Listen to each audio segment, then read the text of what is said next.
The conflict is still raging on in Sudan. The United Nations has described the situation as dire in that country. There were also reports of mass killings in Darfur. As a part of assisting Sudanese people, Egypt hosted a Sudan humanitarian crisis summit. Former South African President Thabo Mbeki, who led the African Union high-level panel on Darfur, has lambasted the international community for dragging its feet when addressing the Sudan conflict. Mbeki says international response to this disaster has been woefully inadequate. More than 270 peacekeepers lost their lives while serving in these missions. And we owe it to those men and women to seek peace and the protection of civilians in Darfur today.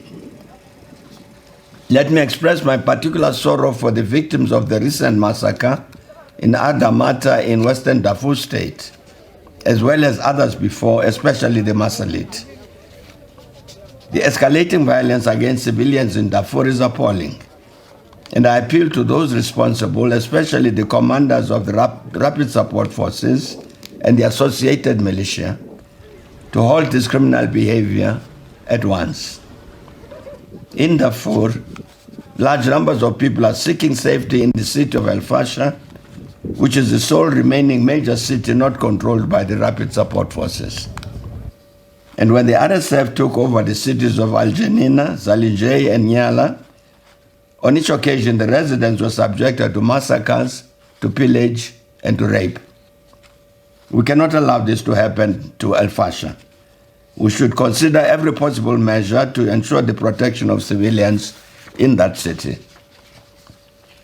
My remarks concerning our sincere condolences for those who have lost their lives in Darfur and our demand to all the belligerents to end their crimes against the people also extends to others throughout Sudan, including Khartoum and Kordofan.